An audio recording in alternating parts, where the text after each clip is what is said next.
여러분 안녕하세요. 네, 자 오늘은 지난주에 이어서 도시 및 주거환경 정비법을 준비를 하시고요. 지난주에 그 도시 및 주거환경 정비법상 정비 사업은 몇 개가 있었죠? 네, 세 가지가 있었습니다. 네, 주거환경 개선 사업과 재개발 사업과 재건축 사업 이렇게 세 가지를 이제 도시 및 주거환경 정비법상 정비 사업이라고 했고, 그 정비 사업의 결정은 국토교육법상 도시군관리계획으로 정책을 위반을 해서 세 가지 정비 사업을 결정하게 됩니다라고 하면서 주거환경 개선 사업과 재개발 사업까지 설명을 드린 거예요. 그때 그 주거환경 개선 사업과 재개발 사업의 개념은 그 책 보지 않고 교재를 보지 않고 그 개념을 말할 수 있을 정도로 좀 개념에 대한 명확한 이해가 필요합니다라고 해서 제가 공장 재개발 같은 경우에는 울산 현대자동차 공장, 그리고 또 상업 쪽에서 하는 그 재개발 사업의 경우에는 잠실 롯데월드하고 롯데백화점, 롯데호텔이 있는 쪽 도심 재개발을 사례를 통해서 아마 설명을 드린 것 같습니다. 자, 오늘은 이제 주거환경 개선 사업과 재개발 사업, 그 다음에 이제 재건축이죠. 주거환경 개선 사업하고 재개발 사업 개념은 정리를 했고요. 자, 오늘은 이제 재건축 사업부터 진도를 준비하겠습니다. 여러분, 실제로 이제 부동산 업무에 종사하시는 여러분 선배님들께서도 그 현업에 종사하고 계시면서 재개발 사업과 재건축 사업의 개념을 정확하게 이렇게 고객에게 설명하고 구별을 못하는 경우가 많다는 거죠. 그래서 정확하게 좀 구분을 하셨으면 좋겠습니다. 재건축이 무엇일까요? 자, 일단 재건축 대상은 정비기반시설이 양호한 지역이에요. 그럼 정비기반시설이 양호한 지역이니까 지난주에 이렇게 했죠. 정비기반시설이 극히 열악한 지역은 주거환경 개선 사업 대상 지역이잖아요. 달동네 기억나십니까? 그리고 주택지에서 이루어지는 재개발, 이제 주택지에서 이루어지는 재개발 사업의 경우에는 정비기반시설이 열악하죠. 정비기반시설이 열악한 지역을 대상으로 하면은 주택지에서 이루어지는 재개발이었고, 자, 오늘은 재건축은 일단 기반시 양호한 지역이죠. 그러니까 도로라든지 상하수 시설, 주차장, 공원, 녹지, 학교 등 도시 기반시설이 매우 양호한 지역이다, 그런 얘기죠. 그 다음에 기반시설 양호하지만 그 동네에 노후 불량 건축물에 해당하는 공동주택, 노후 불량 건축물로 판정된 공동주택이 밀집한 지역, 여기서 핵심은 건축물이 아니고 공동주택 밀집지역이에요. 공동주택 밀집지역. 기반시설이 양호하고 노후 불량 건축물로 판정된 공동주택 밀집지역이 재건축 대상이 된다는 거죠. 그러면은 이것도 이제 2017년도에 법이 개정된 거라고요. 종전에 이렇게 돼 있었어. 법 개정되기 전에는 정비 기반시설 양호하나 노후 불량 건축물에 해당하는 건축물이 밀집한 지역, 그렇게 돼 있었다고. 그러니까 공동주택 다리에 건축물로 돼 있었다고. 건축물로 돼 있을 경우에는 뭐 공동주택은 물론이고 재건축도 기반시설이 양호하면은 그 단독주택 밀집 지역도 기반시설이 양호하다면은 종전에는 재건축 대상이었다고요. 근데 노후 불량 건축에 해당하는 건축물이 공동주택 밀집 지역으로, 건축물 밀집 지역이 공동주택 밀집 지역으로 바뀌면서 여기에는 단독주택은 재건축 대상에 포함됩니까? 제외시킨 겁니까? 제외를 시키게 된 거죠. 그래서 정비 기반시 양호하더라도 단독주택, 노후 불량 건축물로 판정된 단독주택 밀집지역은 재건축 대상이 될 수 없는 거죠. 오직 공동주택 밀집지역에서 목적이 뭐죠? 주거환경 개선이 목적입니다. 우리 지난주에 설명드렸죠. 자, 도시 및 주거환경 정비법에서, 즉 이 법에서 개선은 그냥 좋게 고쳐나간다는 그런 국어적 의미가 아니고요. 무엇이라고 그랬죠? 철거 방식을 의미합니다. 라고 말씀드렸을 거예요. 그래서 결국 그 재개발 사업과 마찬가지로 재건축 사업을 할 때도 해당 지역의 노후 불량 건축으로 판정된 공동주택은 재건축 과정에서 전부 전면 철거되고 시아파트를 지어서 조합원에게 부정해 주는 방법으로 재건축이 이루어지거나라고 우리가 이제 유추를 해볼 수 있는 거죠. 정비 기반시설이 양호한데 노후 불량 건축물에 해당하는 공동주택 밀집 지역에서 주거환경 개선을 목적으로 하면 재건축 사업이 되는 거죠. 이제 정확하게 됐고요. 그 다음에 요건이죠. 기업과 내연의 요건을 모두 갖추면 무엇이 되는 거죠? 공공 재건축이다라고 하는 거죠. 본래 이제 재건축 사업은 누가 하느냐면은, 재건축은 민간 개발 방식이기 때문에 그 공동주택 소유자들이 이제 이 법에서는 뭐라고 하죠? 토지 등 소유자라고 그래. 그 공동주택 소유자, 토지 등 소유자가 설립한 재건축 조합이 시행하는 게 원칙이에요. 그래서 재건축 사업은 재건축 조합이 시행하는 게 원칙이다. 즉 민간 개발 방식으로 한다 이 말이에요. 토지 등 소유자가 설립한 조합, 재건축 조합이 이제 시행하는 게 원칙이기 때문에 민간 개발인데, 공공 재건축 사업이라 하면 시장, 군수 등이 직접 하거나 아니면 토지주택공사 등을 지정해서 토지주택공사 등이 재건축 사업 시행자이거나 재건축 사업의 대행자가 되어야 되는 거죠. 공공시행자일 것, 공공재건축 사업 시행자일 것, 그렇게 하면 돼요. 그때 공공재건축 사업 시행자는 곧 시장, 군수 등 또는 토지주택공사 등을 의미해요. 그때 자, 여기서 이제 시장, 군수 등이 누군지 알죠? 우리 도시 및 주관경제법상 시장, 군수 등은 5개를 정확하게 기억하셔야 됩니다. 누구였죠? 세종특별자치시장 특시, 제주특별자치도지사 특도, 그죠? 그리고 시장, 군수, 구청장, 시장, 군수, 구청장 그렇게 되죠. 특시, 특도, 시장, 군수, 구청장 그렇게 됩니다. 그 다음에 토지주택공사 등도 하셔야 됩니다. 자, 토지주택공사 등 하면은 한국토지주택공사, 우리가 주공이라는 주공, 그죠? 한국토지주택공사, 주택공사하고 지방공기업법상 설립된 지방공사를 의미하게 됩니다. 지방공사 그렇게 알고. 그래서 한국토지주택공사하고 지방공기업법상 설립된 지방공사를 합하여 토지주택공사 등 그렇게 합니다. 그래서 이들이 재건축 사업 시행자이거나 재건축 사업의 대행자가 되어야 공공재건축의 첫 번째 요건이 되는 거죠. 그리고 두 번째는 종전의 용적률과 토지 면적, 기반시설 현황 등을 고려해서 공공재건축 사업을 추진하는 단지, 공공재건축 사업을 추진하는 단지의 지금 줄 거면 되죠. 종전시대수, 공공재건축 단지 종전시대수의 100분의 60에 해당하는 세대 이상을 건설해야 됩니다. 그러니까 종전시대수의 100세대당 60세대 이상을 더하여 1.6배를 건설해서 공급해야 된다는 거죠. 이게 공공재건축이죠.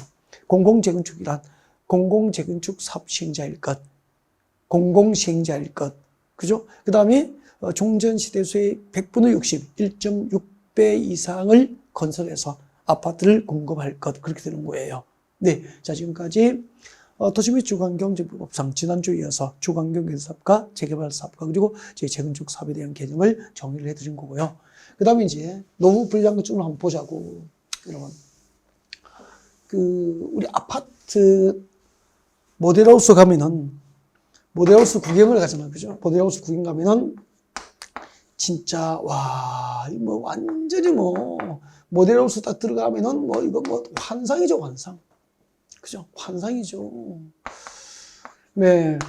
근데 이제 그 아파트에, 그 환상적인 아파트에 입주해서 아무리 이렇게 이제 갓 지으면은 환상적이지만 입주해서 이제 30년, 40년 세월이 지나면은 그물은 점차 노후화되죠. 노후화되고 또 어떤 구조상 안전, 구조 안전 문제 등이 이제 발생할 수밖에 없다고. 그러면 이제 더 이상 그물이 노후화돼서 구조 안전상 안전이 보장되지 못한다면은 목숨 걸고 살 수 없기 때문에 종전의 아파트를 철거하고 새 아파트를 건축하여 조합원에게 부양하는 이제 재건축 사업이 이루어지게 되잖아요. 그러면은 재개발 재건축할 때 공통점이 전부 노후 불량 건축물에 해당하는 공동주택 밀집지역, 노후 불량 건축물에 해당하는 건축물이 밀집된 지역 이렇게 나가잖아요.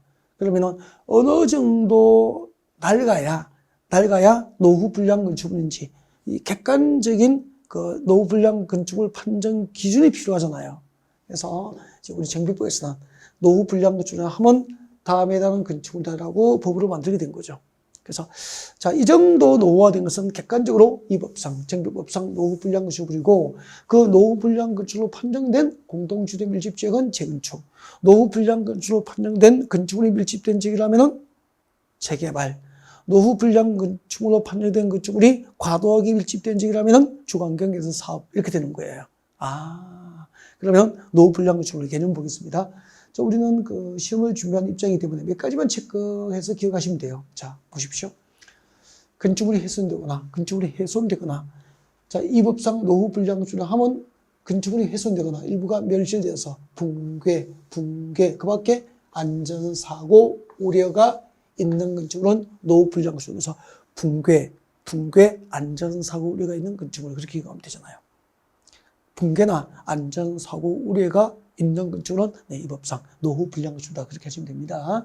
그 다음에 이제 2번 내진 성능이 확보되지 아니한 내진 성능, 지진에 긴투주는 성능이죠. 내진 성능이 확보되지 아니한 건축물 중에서 중대한 기능적 결합, 부실 설계, 시공으로 구조적 결함 등이 있는 건축물로서 네, 기능적 결함이나 부실 설계, 부실 시공으로 구조적 결함이 있는 건축물로서 네, 다음에 해당하는 것도 노후 불량수로 판정할 수 있다는 거지. 그죠? 네.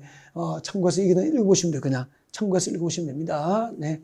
자, 그 다음에 이제, 이 정도 다 해놓고요. 그럼 우리는, 자, 여기는 제가 참고만 하라고 그랬죠. 하라 했기 때문에 아직까지 들어가지 말고요. 여기는 시험에 내질 않는다고, 낼 수가 없다고, 이거.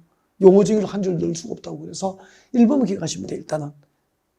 아시겠죠? 그래서 붕괴 또는 안전사고 우려가 있는 건축은 이 법상 노후 불량수다. 그 정도 해놓고 내려가겠습니다. 제가요, 정비기반실하고 5번의 공동이용시설은 단순 암기사항인데, 정비기반시설하고 공동이용시설은, 단순 암기사항이지만 종류를 구분하는 문제가 시험에 잘 나옵니다 했고요. 지난 34회 시험에서 네, 출제가 됐습니다. 네. 항상 암기하고 있어야 된다고. 그래서 이런 건 뭐 평소에 암기할 필요는 없지만, 이제 막판에 가면 꼭 암기하셔야 되고요. 우리가 국토교육법에서 도시민의 생활에 기반이 되는 시설, 정비구역 안에서 네, 일상생활에 기반이 되는 시설은 정비기반시설이 되는 거죠. 정비구역 안에도 도로, 상하수도, 공원, 공용주차장, 공동구 등이 존재해야 그 정비구역 안에 그 주민들의 일상생활이 가능하잖아요. 네, 이것들을 정비기반시설이라고 하고, 그 다음에 이제 정비구역 안에 주민들이 공동으로 이용할 수 있는 시설들, 뭐 놀이터라든지 마을회관, 공동작업장 등은 공동이용시설을 그렇게 구분합니다. 그래서 개념을 살짝 이해하면서 이렇게 종류를 꼭 구분을 할 정도로 하시면 돼요. 그 다음에 여러분 부동산 학개론에서 학문적으로 정의하는 대지의 개념이 있을 거예요. 그리고 또 나중에 공부하게 될 건축법상 대지가 있어요. 그리고 도시및 주거환경 업상 대지가 있는데, 도시및 주거환경 업상 대지는 정비사업 3개잖아. 그 3가지 정비사업으로 새로 조성된 토지는 전부 정비법상 대지가 되는 거예요. 정비사업으로 조성된 토지를 정비법에서는 대지라고 하는 거예요. 네. 근데 이게 이제 다음번에 건축법에 가면 바꾸어진다고, 대지의 개념이 달라져 버려요. 건축법상 대지라면 지적법, 공간정보 구축 및 관리에 관한 법률, 즉 지적법상 각 필지로 나눈 토지를 말한다 이렇게 되거든요. 근데 나중에 문제풀이 할 때 보면은 정비법상 대지인지 뭐 부동산 학교로서 정하는 학문상의 어떤 대지의 개념인지, 또 건축법상 대지의 개념, 또 주택법상 주택단지의 개념 등을 구분을 못 하시는 경우가 굉장히 많다는 거죠. 그래서 정비법에서 대지의 개념은 중요하지 않지만 나중에 건축법에서 대지의 개념은 중요합니다. 이게 시험에 나오는 건 아니에요. 참고하시면 좋겠고요. 그 다음에 이제 7번에 토지 등 소유자가 나와 있습니다. 너무 중요하죠. 너무 중요해요. 그러면은 지금 오늘 이제 첫 시간에 수업하는 내용 중에서 용어 정의에서 출제 가능성이 가장 높은 거 재건축하고 토지 등 소유자고요. 너무 중요한 거예요. 그래서 별표 2개 하고 싶어요. 토지 등 소유자. 별표 2개. 별표 2개인데, 우리 정비법상 정비사업이 3개가 있잖아요. 자, 동그라미 1번에 봅니다. 주거환경 개선 사업과 재개발 사업은 토지 등 소유자의 범위가 똑같습니다. 그래서 주거환경 개선 사업과 재개발 사업에서 토지 등 소유자라 함은 정비구역 안에 위치한, 정비구역에 위치한, 정비구역에 위치한, 자, 토지 소유자, 토지 미칠 거예요. 토지 소유자 미칠 거, 그 동그라미 1번. 기억 쓰면 되겠네. 그 다음에 건축물 소유자 미칠 것이고, 니은. 토지 소유자, 건축물 소유자. 그렇게 되죠. 그리고 그 지상권자, 그 토지의 지상권자 되죠. 지상권자 미칠 것이고, 디귿. 그렇게 해서 암기 꼭 하셔야 됩니다. 근데 이걸, 이제 내년 2024년 7월달에 문제풀이 하거든요. 그때 문제풀이 할 때쯤도 못 외우신 분이 무지하게 많아요. 왜요? 짧으니까 연습하지 않는 거죠. 연습하지 않아도 기억할 수 있을 것 같거든요. 네. 근데 이거 여러분 지금 들어놓고 외우지 않고 내일 모레 물으면 대답 못 하거든요. 일주일 뒤에는 당연히 못 하죠. 그러니까 안 되더라고. 연습 좀 하시면 좋겠습니다. 자, 토지등 소유자, 주관경 사업과 재개발 사업에서 토지등 소유자를 하면 그 정비구역, 지정된 정비구역 안에 토지 소유자, 건축물 소유자, 지상권자 이렇게 됩니다. 여러분, 정비법상 정비사업 절차가 이렇게 진행이 돼요. 한번 봐요. 여러분, 정비사업의 절차입니다. 정비사업의 절차입니다. 도시 및 주관경제법상 정비사업. 한마디로 재개발, 재건축할 때 절차가 어떻게 이루어질까라는 거죠.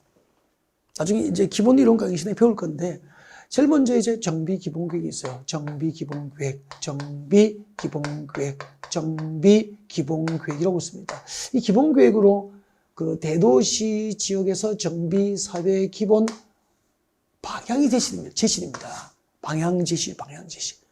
우리 서울에서는 앞으로 10년 이후에, 10년쯤 이후에, 앞으로 10년 동안, 장기적으로 10년 동안, 앞으로, 이건 10년 단위로 수립하거든. 그래서 10년 단위로 수립하니까, 이제 10년 단위로 수립되기 때문에 우리 서울은, 만약에 서울시 정비기본계획은, 우리 서울시에서는 앞으로 10년 동안 재개발, 재건축 사업을 이런 방향으로 추진할 거야라고 방향을 제시하는 거죠.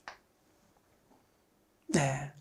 방향이 제시되면은 그 기본계획에 맞도록 서울시장이 수립한다고. 서울시장이 수립하는, 서울특별시장이 수립하는 정비기본계획에 부합될 수 있도록 관할 구청장들이 정비계획을 수립해요. 정비계획을 수립합니다. 정비계획을 수립하는 거죠.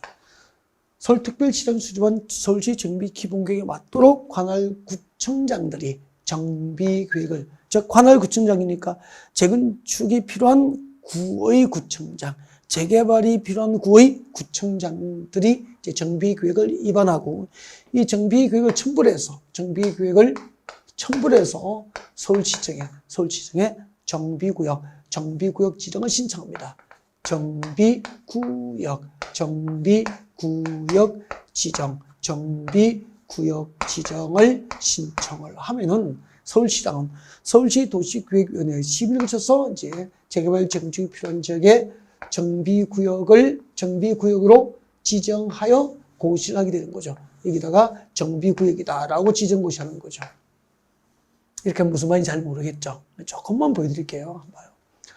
서울시 정비기본계획에서 서울시 내에서 10년 내에 재개발, 재건축이 필요한 지역을 서울시 정비기본계획 무엇을 지정하냐면은 앞으로 여기에 정비구역 지정할까라고 미리 예정구역을 지정합니다. 예정구역. 이 예정구역이 한 150여 곳이 지정되어 있다는 거죠. 서울에서 10년 내에 재개발, 재건축을 했다고 예정구역 지정된 곳이 150여 내외가 된다는 거예요. 대충. 정확하게 채워 있을 필요도 없죠. 수시로 예정구역은 바뀔 수 있기 때문에. 그럼 봐요. 서울시 영등포구, 서울시 영등포구 대림동을 재개발할 거다라고 가정을 하면은 영등포구 대림동을 10년 내에 재개발할 거야라고 하면 일단은 서울시 정비기본구역 대림동에다가 무엇을 지정하냐면은 예정구역, 정비구역이 지정하기 전에 미리 정비 예정구역으로 재개발 구역의 범위를 개략적으로 이렇게 정해요. 네, 하면서 이 예정구역 지정하면서 그러니까 대림동에 10년 내에 재개발할 거라고 서울시 기본계획으로 서울시장이 예정구역 지정하면서 이 대림동 정비예정구역은 이 정비계획을 언제 수립할 건지 정비계획 수립 시기를 정합니다. 그러면 예를 들면 2024년 9월에 대림동 정비계획을 수립할까라고 서울시 기본계획으로 계획이 돼 있어. 그러면 2024년 9월이 되면은 관할 영등포구청장은 서울시 기본계획에 맞도록 대림동 정비 예정구역에 대한 정비계획을 수립해서 이 정비계획대로 대림동 재개발해도 좋겠습니까? 라고 이 수립된 정비계획을 영등포구청장이 첨부해서 서울시청에다가 대림동에 정식 정비구역 지정을 신청하는 거예요. 하면은 이제 서울시장은 서울시 도시구역 전문가로 구성된 서울시 도시구역위원회 시비를 거쳐서 대림동에다 정비구역을 지정하는 거야. 이 정비구역 안에 자, 누구? 제일 먼저 이 정비구역, 지정된 정비구역 안에 첫 번째 누구죠? 토지 소유자입니다. 토지 소유자. 두 번째, 건축물 소유자. 세 번째, 지상권자가 재개발할 때 무엇이 되는 거죠? 이들을 재개발할 때 토지 등 소유자라고 하는 거예요. 토지 등 소유자라고 하고, 이 토지 등 소유자가 나중에 재개발조합, 영등포 대림동 재개발조합의 재개발조합이 된다고. 그럼 나중에 이제 그 대림동에서 재개발을 하면은 이제 기존의 노후 불량 건축을 철거하고 이제 새 아파트를 지어서 조합원에게 분양해 주잖아요. 그 조합원은 이 재개발 아파트 입주권을 원칙적으로 재개발 아파트 입주권을 보장을 받게 되는 거죠. 그러면은 재개발 재건축할 때 아파트 입주권 받으려면은 조합원이 돼야 되고, 조합원이 되기 위해서는 이 법이 뭐죠? 도시 및 주거환경 정비법이잖아요. 도시 및 주거환경 정비법이 정하는 토지 등 소유자에 해당해야 되기 때문에 이 정비사별 토지 등 소유자의 범위는 꼭 여러분이 부동산 업종을 떠날 때까지 알고 있어야 된다고. 그럼 재개발할 때는 그 동네의 토지 소유자, 땅만 있어도, 건축물이 없어도 땅만 있어도 토지 등 소유자에 해당되기 때문에 재개발 조합이 되고 아파트 입주권 받을 수 있다고. 그 다음에 건축물 소유자니까 땅이 없어도 건축물만 소유해도 토지 등 소유자하고 조합은 되고 입주권 받는 거죠. 그럼 건축물을 타인 토지에서 소유하려면은 땅이 없이 소유하려면 뭐 해야 되죠? 지상권 설정이 되잖아요. 그죠? 네. 그렇게 되는 거예요. 그래서 토지 소유자, 건축물 소유자, 지상권자가 재개발과 주거환경 사업에서 토지 등 소유자고, 재개발 사업에서 토지 등 소유자는 당연히 재개발 조합이 되고 재개발 아파트 입주권을 원칙적으로 보장을 받게 된다, 그런 이야기 되는 거죠. 그래서 토지 등 소유자를 왜 외워야 될지를 잠깐 이야기를 한 거죠. 그럼 토지 등 소유자는 토지 소유자, 건축물 소유자, 지상권자라고 말해줄 수는 없는 거잖아요. 그 다음에 재건축 사업입니다. 재건축할 때, 그럼 여러분 아파트 재건축하면 누가 조합이 될까를 배우는 거죠, 지금. 재건축할 때 토지 등 소유자는 밑줄 잘 끄셔야 됩니다. 정비구역에 위치한, 지금부터 밑줄 끄십시오. 건축물 및 그 부속 토지 소유자 줄 거예요. 건축물 및 그 부속 토지 소유자. 밑줄 껐습니다. 이거 쭉 줄 거야 돼, 이거. 건축물 따로, 토지 따로, 부속 토지 따로 줄 거면 그건 안 돼요. 건축물이가 뭐죠? 보십시오, 여러분. 재건축은 정비기반시 양호하고, 양호하죠? 뭐, 큰 도로 있잖아요. 그럼 여기 아파트 단지가 있어. 그럼 기반시설 양호하잖아. 도로. 그죠? 그럼 여기 이제 아파트가 있으면은 이게 노후 불량 건축물이 되면은 이제 기반시설 양호하지만 노후 불량 건축으로 판정된 이 공동주택 밀집지역이 재건축 사업을 위한 정비구역이 지정될 거 아니에요. 정비구역이 된다고. 재건축 사업에 정비구역이 지정되면은 이 정비구역 안에 건축물. 그 정비구역 할 때, 재건축할 때 건축물은, 구역 안에 건축물은 대부분 공동주택이잖아요. 건축물 및 그 부속 토지. 그가 뭐죠? 앞에 이 건축물이야. 건축물하고, 그러니까 아파트하고 그 아파트의 그 건축물의 부속 토지죠. 그 부속 토지. 즉, 아파트하고 그 아파트의 부속 토지 소유자가 재건축할 때 토지성 소유자가 되는 거죠. 그래서 재건축 사업의 토지성 소유자는 건축물 및 그 부속 토지 소유자가 되고요. 자, 그럼 아파트 할 때는 건축물만 소유했거나 토지만 이렇게 각각 소유하면은 토지성 소유자, 즉 재건축 조합의 조합이 될 수 없는 거죠. 재개발할 때는 건물이 없어도 토지 소유자가 되잖아요. 토지 없어도 건축물 소유도 가능하잖아요. 토지나 건축물 소유자가 아니어도 지상권자도 가능하잖아요. 그죠? 그래서 재건축할 때는 건축물 및 그 부속 토지 소유자 짝하게 기억을 하시고, 이걸 하나의 덩어리를 기억해야 돼. 건축물 및 그 부속 토지 소유자를 말한다. 그리고 이 건축물 및 그 부속 토지 소유자, 즉 재건축 사업에서 토지 등 소유자 중에서 재건축 사업에 동의한 자에 하나요. 재건축 사업에 동의한 자에 하나요. 재건축 조합이 되고 나중에 재건축 아파트 입주권을 원칙적으로 보장을 받게 되는 거예요. 여러분, 도시 및 주거환경정비법상 토지 등 소유자의 개념이었습니다. 자, 주거환경건사업과 재개발 사업의 경우 토지 등 소유자는 지정된 정비구역 안에 첫 번째 토지 소유자, 건축물 소유자, 지상권자. 재건축 사업에서 토지 등 소유자는 정비구역 안에 건축물 및 그 부속 토지 소유자. 재개발 사업의 경우 토지 등 소유자는 당연 조합원이야. 즉 토지 등 소유자가 되면은 당연히 조합원이야. 즉 재개발 사업에 동의하지 않더라도 조합이 된다는 의미고요. 재건축할 때 토지 등 소유자는 당연 조합원이 아니고 재건축 사업에 동의한 자에 하나요. 토지 등 소유자 중에서 재건축 사업에 동의한 자에 하나요. 재건축 사업 조합이 될 수 있다는 뜻이 되는 거죠. 이해가 됐죠? 자, 오늘은 지난주에 이어서 도시 및 주거환경정비법상 정비 사업의 용어 정의를 진행하고 있습니다. 네.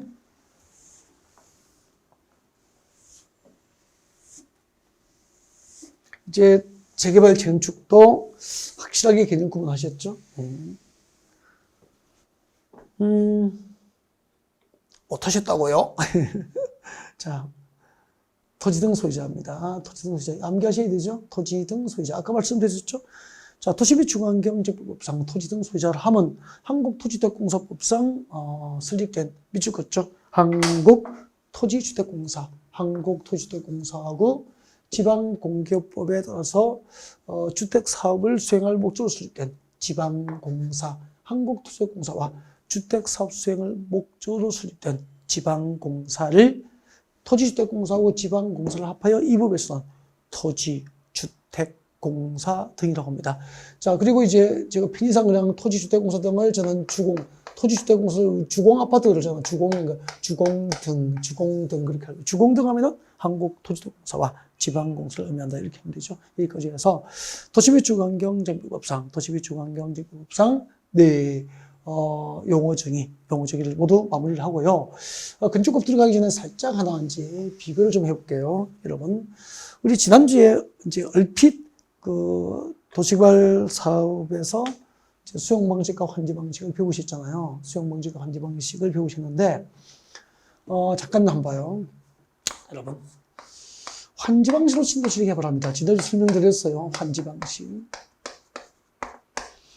방식으로 신도시를 개발하는 목적이 무엇일까라는 거죠. 지난주에 수용 방식으로 도시개발 사업을 하는 목적이 뭐죠? 수용 방식으로 도시개발 사업을 하는 목적은 택지 등 아파트 건설에 필요한 택지 등을 집단적으로 조성해서 건설회사에 공급할 것을 목적으로 하면은 수용 방식으로 도시개발 사업을 하잖아요. 환지 방식으로 도시개발 사업을 하는 목적은 대지로서의 효용증진과 공공시설 정비, 공공시설 정비를 목적으로 하거나, 그죠? 이렇게 나갑니다. 그래서 환지 방식으로 도시개발 사업을 하는 목적은, 대지로서의 효용증진, 공공시설 정비를 목적으로 하면 너무 추상적이잖아요. 그래서 환지 방식으로 신도시 개발 사업을 하는 목적은, 종전 토지 소유자. 도시 개발하기 전에 농지나 임야를 가지고 있던 종전 토지 소유자에게 그 농지나 임야 대신에 그 농지나 임야를 택지로 개발해서 종전 토지 소유자에게 되돌려줍니다. 이것을 뭐라고 했죠? 환지 처분이라고 합니다. 환지 처분.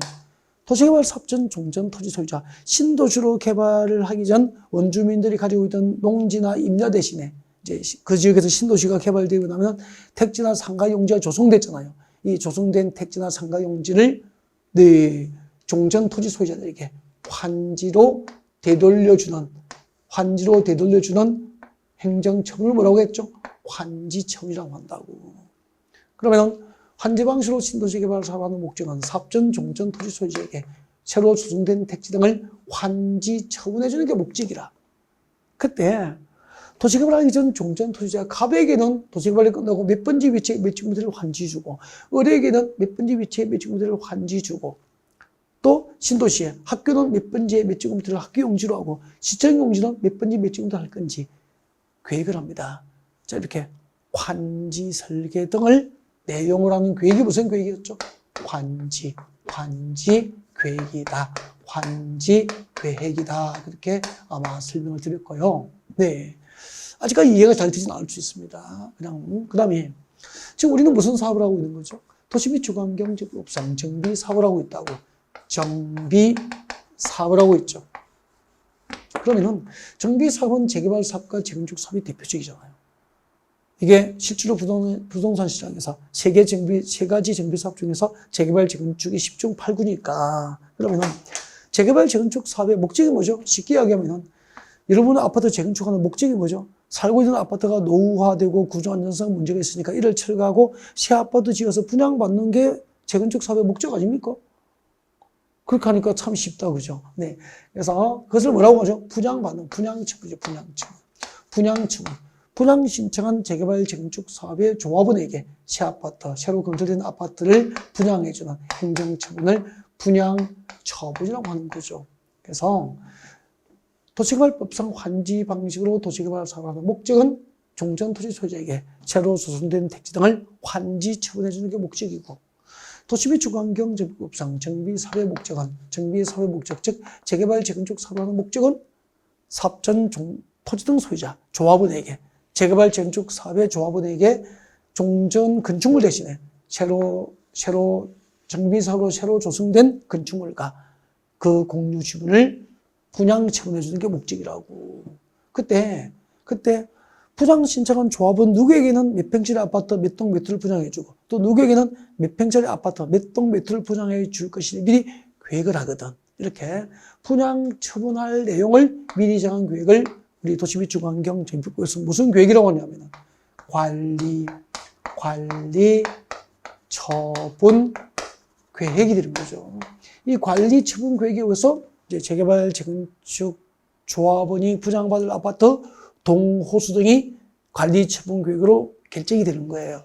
그래서 관리 처분 계획을 열람하면은 이것을 보면은 재건축이 끝나면은 조합원 누구는 몇 평짜리 아파트 몇 동 몇 호, 또 조합원 누구는 몇 평짜리 아파트 몇 동 몇 호를 분양받는지 알게 되는 거고, 또 환지 방식의 도시개발 사업자를 제시하는 환지 계획을 보면은 환지 계획을 열람하면은 네, 종전토지 소유자, 도시개발하기 전 종전토지자 원주민 누구는 도시개발이 몇 번지 몇 제곱미터 땅을 환지받고 누구는 몇 번지 위치에 몇 제곱미터 환지받고, 그것을 뭐라고 하죠? 환지 설계라고 해요. 환지 설계. 그래서 환지 계획이 무엇입니까? 라고 물으면 일단은 종전토지 소유자, 도시개발 사업전 종전토지 소유자에게 몇 번지 위치에 몇 제곱미터의 땅을 환지로 줄 건지 환지 설계 등을 내용을 하는 계획이 환지 계획이 되는 거죠. 네. 그 다음에 관리 처분 계획이 무엇입니까? 관리 처분 계획은 분양 처분 계획이잖아요.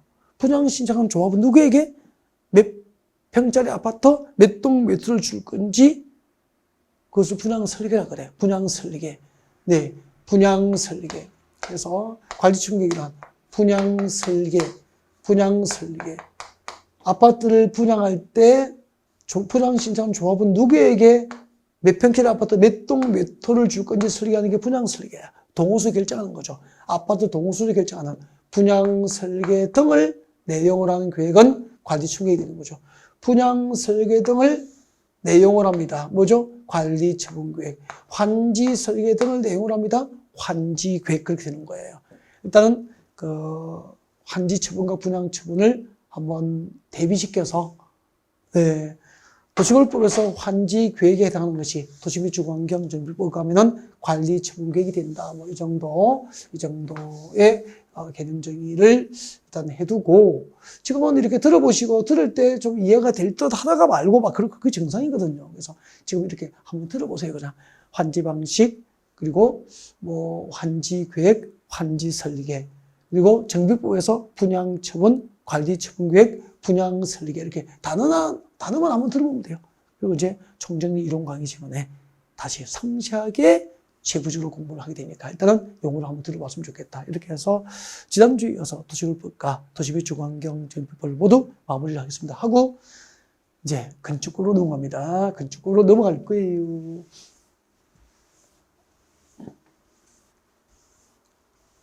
그러면은 자, 우리 부동산 공법은 토지 관련 법률, 토지공법하고, 그죠? 토지에 관련된 공법에 해당하는 법률, 국토계획법, 도시개발법, 지금 도시 및 주거환경정비법까지 이제 용어 등을 이제 살펴본 거예요. 네. 그리고 하나가 이제, 공부하지 않지만 농지법 이렇게 되고요. 그 다음에 이제 건물공법, 건물을 대상으로 하는 이제 공법에 해당하는 법률 두 개를 우리가 배우게 됐잖아요. 하나가 뭐죠? 건축법이 되죠. 건축법이 돼요. 그리고 또 하나가 있습니다. 주택법이 있어요. 주택법 그렇게 되는 거죠. 주택법은 건축법의 I죠, I. 건축법에서 이제 분리되어 나왔다. 그렇게 보시면 되는 거죠. 네. 그럼 건축법이 뭘까라는 건축법. 건축법은, 네, 이런 것이 내용이에요. 이런 것이 건축법의 내용을 이룹니다. 일단은, 네, 건축법은 건축되는 대지.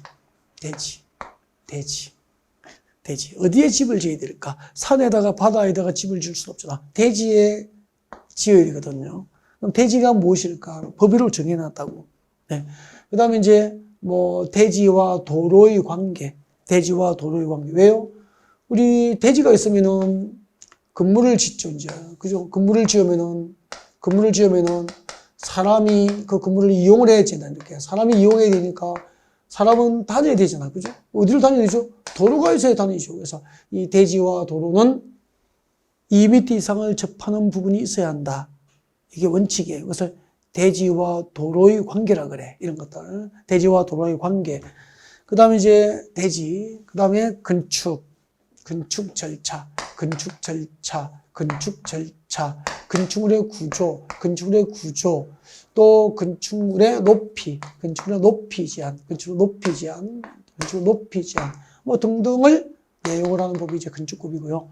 출제문 항수도 많습니다. 7문제인데, 2023년에 시행된 34회 공인중개사 시험은, 5년 이내에 역대급으로 좀, 가장 난이도가 제가 볼 때 좀 높아가지고, 요즘에는 이렇게 간단하게 체계도라든지 암기 카드 이렇게 작성을 해서 합격하는 시대가 이제 아니다라는 거죠. 그래서 이제 대규모 공인중개사를 배출하지 않고 시중에 공인중개사가 이제 많기 때문에 좀 소규모로 이렇게 시장에 공인중개사를 공급하겠다는 정책이 보였습니다. 그래서 1차는 웬만하면은 이제 합격을 시키더라도 2차에서 인원수 조정을 하겠다.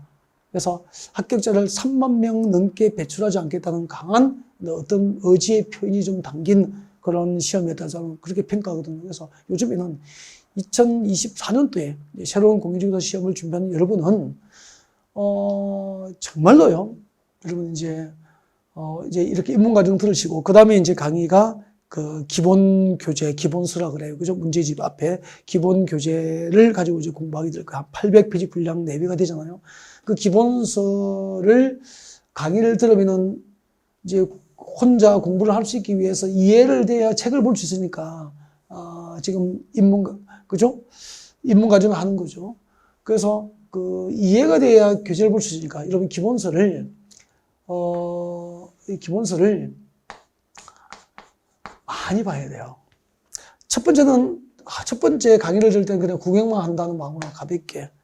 그래서 왜냐하면 이 책이라는 교재라는 공부라는 것은 학습이라는 것은 앞에 알아야 뒤에 아는 것도 있지만 중간을 알아야 앞이 이해되고 뒤를 알아야 앞에 이해되는 부분도 있다 이 말이야. 그러니까 처음에 갈 때는 답답하고 힘들더라도 일단은 한번 쭉 이렇게 들어보는 거죠. 한 바퀴 돌아야 돼요.